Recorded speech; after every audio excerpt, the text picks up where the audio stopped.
김문수 후보의 이제 미담을 얘기하니까 저희가 분위기가 굉장히 훈훈해지고 구독자분들의 이제 그러니까 댓글 분위기도 훈훈해졌는데 끝으로 이제 제가 이야기할 거는 좀 아쉬운 부분입니다. 김문수 후보의 태도와 반대되는 인물을 지금부터 제가 이야기할 건데요. 제가 어제도 이제 패널분들께 여쭤봤습니다. 도대체 한덕수 전 총리는 어디 있는 겁니까? 그러자 이제 저희 패널분 중에 한 분이 자, 이번 주 내로 한덕수 전 총리 등판할 것이다. 기대해 보시죠. 이렇게 얘기했는데 오늘 기사를 살펴보니까 한덕수 전 총리, 자, 김문수 후보 도와주겠냐? 이런 질문에 NO. 이렇게 대답했습니다. 사실 지금까지 저희가 계속해서 김문수 후보를 중심으로 분명히 뭉쳐야 한다고 계속 얘기했는데 지금 이 행동 정말 이해가 가지 않습니다. 어떻게 해석해야 됩니까? 한덕수 후보는 대선 후보가 될 뻔했죠. 그렇기 때문에 그냥 평당원이 아닙니다.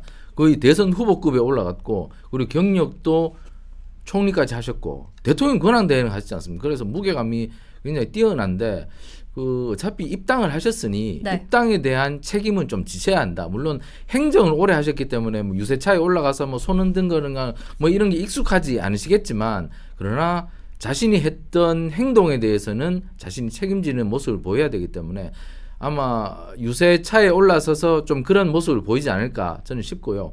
이것보다 좀 더 심한 것은 지금 한동훈 후보가 유세에 나서고 있지만 한동훈 후보는 지금 오히려 당을 향해서 총질을 하고 있어요. 그래서 한덕수 후보는 곧 올라오셔서 당을 위해서 좀 보탬이 되시겠지만 한동훈 후보 같은 경우는 같은 한시인데 오히려 총을 쏘고 있으니 오히려 더 이게 역효과를 내고 있다. 한동훈 후보도 지금 유세에 나섰으면 유세를 하셔야지 왜 자꾸 엉뚱한 일을 하시는지 모르겠지만 빨리 정상적인 모습으로 좀 돌아오셔야 될 것 같습니다. 아니 지금 다 이해가 안 됩니다. 원래 홍준표 그 전 시장이 지금 정치를 이제 나가겠다고 한 뒤로 일단 페이스북 글을 굉장히 많이 올려가지고 이제 국민분들 입장에서 정치 나가셨는데 왜 이렇게 페이스북 글을 많이 올리시는 거죠? 라고 이제 문의를 하셨고요. 그만큼 홍준표 그 전 시장 아시겠지만 파랑 색깔 양복에 파랑 색깔 넥타이 입어서 이게 뭐 하는 행동인가라고 이제 국민분들 말씀하셨고요. 두 번째 제가 방금 전에 말했던 한덕수 전 총리 노라고 대답했고요. 그리고 아울러서 지금 위원님께서 말씀하셨습니다만 한동훈 전 대표 지금 반쪽짜리 행보다, 반쪽짜리 타협이다 이렇게 말할 정도로 이게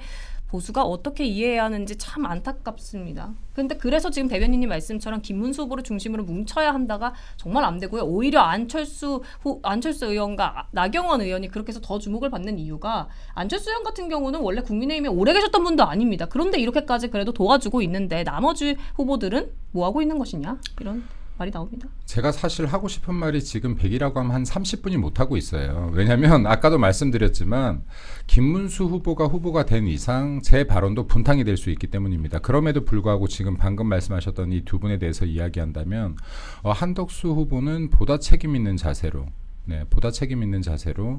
여기에 보수의 승리를 위해서 노력해라. 정말로 지금 한 힘이라도 한 숟가락이라도 십시일반하듯이 거들어야 이재명을 이길 수 있는데 이 작은 가능성에 내가 미력한 힘이 나와 도울 수 있다라고 하면 마이크 한 번 잡는 것이 뭐가 어려울 것이고 10번 잡는 것이 무엇이 어렵겠느냐, 내가 연설 못하는 것이 무엇이 문제가 되겠느냐, 온 힘을 다해서 도와라. 그렇지 않다라고 하면 본인이 나라를 구하겠다라고 대선에 출마했던 것 자체가 거짓이 될 것이고 남은 인생 평생 비겁한 자로 남게 될 것이다라는 말씀을 좀 드리고 싶고요.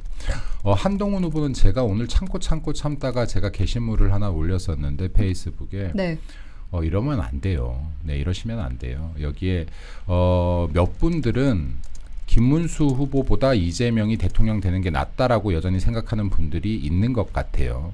그래야지 내 정치적 기회가 온다라고 생각하는 분들이 있는 것 같습니다. 것 같아요. 지금 전당대회 기간이 아니고요. 대선 기간입니다. 구군이 걸려 있습니다.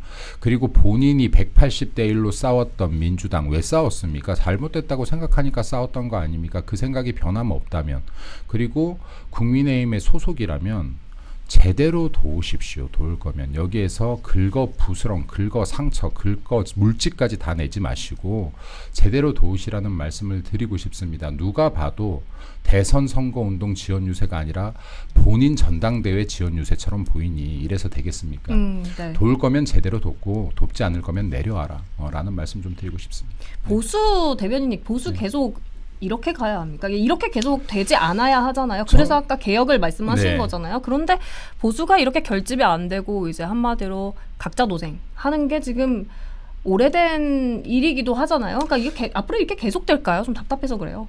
저는 보수 정당이 지금 마지막 선거를 치룬다라고 생각합니다. 이재명이 대선에서 당선되면 보수 정당은 괴멸하게 될 것이고, 그리고 김문수 후보가 승리한다고 하더라도 국민의힘은 괴멸하게 될 것이다. 네. 왜냐면요, 이게 정당으로서의 기능을 상실했고 정당이 너무나 부패했다. 이게 개인적으로 뭐 민주당처럼 부패했다는 것이 아니라 진짜로 개인의 권력을 위한 놀이터가 되어버렸고 협동조합처럼 돼버렸다. 가치 정당이 아니다. 이것은 국민들이 느꼈을 것이고 당원들이 느꼈을 것이고 의식 있는 정치인들이 느끼고 있을 것이다.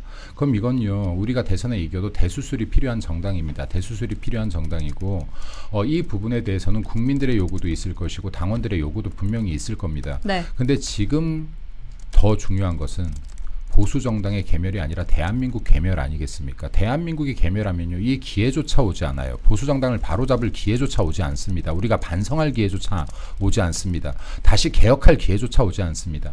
그러니까 일단은 이번 대선 이길 수 있게끔 온 힘을 다해야 맞는 것이다. 내가 진짜로 보수주의자라면 그러면 여기에 지금 힘을 합치지 않고 있는 분들이 있어요. 제가 이름 다 거론하지 않겠습니다만은 힘을 합치지 않고 있는 분들, 그리고 캠프 내에서도 후보를 압박하고 있는 분들도 있습니다. 이러시면 안 돼요. 여기 후보가 대한민국이라는 대선판에서 마음껏 뛰어노실 수 있게 참모들이 역할을 해주셔야 됩니다. 네, 그리고 후보의 뜻을 따라주셔야 돼요. 후보의 뜻을 꺾으려고 하지 말고 따라줘야 됩니다. 지금은 본인들 주장 끝까지 할 거면 본인들이 후보가 됐어야죠. 네, 그렇죠. 본인들이 참모가 아니라요. 여기 국민들이 뽑은 후보라는 점 잊지 마시고 여기 후보에게 큰 힘을 좀 실어주시길 바란다라는 말씀 좀 드리고 싶습니다. 대변인님께서 오늘 굉장히 많이 말씀하신 말이 이러시면 안 돼요. 그리고 김문수 후보를 중심으로 뭉쳐야 한다였습니다. 위원님 끝으로 여쭤보겠습니다. 자, 국민의힘의 이런 모습을 보고 얼마나 답답하고 얼마나 어떻게 보면 우스꽝스럽다라는 얘기까지 나왔으면 민주당이나 다른 당에서 내가 보수다 이런 농담까지 생겨나고 있다고 합니다. 참 답답합니다. 국민의힘이 이번 일을 기회로, 그러니까 사실 한동훈 후보가 밖에 나가서 지금 내부 총질을 하는 것은 경선에 대한 불복이거든요. 나 경선 그거 인정 못해 이거지 않습니까? 그러나 경선 과정이 조금 자신의 기준에 좀 맞지 않았다 하더라도 결과를 받아들여야 됩니다. 그것을 받아들이지 않으면 그게 대인배죠. 그렇습니다. 끊임없이 폭력이 일어납니다. 과거에 후진국들은 정권 교체를 선거로 하지 않았습니다. 폭력, 군사 쿠데타로 했습니다. 왜냐하면 불복이 만연했습니다. 그러나 평화적 정권 교체가 정기적으로 이루어지는 민주국가는 승복의 대원칙이 있습니다.